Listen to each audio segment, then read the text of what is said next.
السلام علیکم ورحمۃ اللہ وبرکاتہ۔ سورۃ الواقعہ کے فضائل اور سورۃ الواقعہ کے فوائد۔ حضرت ابن مسعود رضی اللہ عنہ نے حضور صلی اللہ علیہ وسلم کا ارشاد نقل کیا ہے کہ جو شخص ہر رات کو سورہ واقعہ پڑھے اس کو کبھی فاقہ نہیں آئے گا، کبھی اس کے گھر میں فاقے کی نوبت نہیں آ سکتی۔ اور حضرت عبداللہ بن مسعود رضی اللہ عنہ اپنے بیٹیوں کو حکم فرمایا کرتے تھے کہ ہر شب میں، ہر رات میں اس سورت کو پڑھیں۔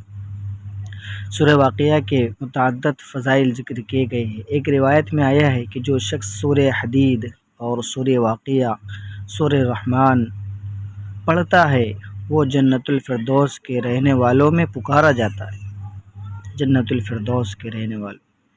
ایک روایت میں ہے کہ سورہ واقعہ سورۃ الغنا ہے، اس کو پڑھو اور اپنے اولاد کو سکھاؤ۔ ایک روایت میں ہے کہ اس کو اپنے بیٹیوں کو سکھاؤ، اور حضرت عائشہ رضی اللہ عنہا سے بھی اس کے پڑھنے کی تاکید منقول ہے۔ اور ایک عمل بتلایا گیا ولادت کے لیے ولادت بآسانی ہونے کا عمل ہے کہ ولادت کے موقع پر پریشانی کی وجہ سے ہم اس سورت کو، سورہ واقعہ کو لکھ کر باندھ دیتے ہیں تو بچہ آسانی سے پیدا ہوتا ہے۔ اور فرمایا ایک مجلس میں 41 بار پڑھنے سے تمام حاجتیں، تمام ضرورتیں پوری ہوتی، چاہے ہماری کسی بھی طرح کی ضرورت ہو۔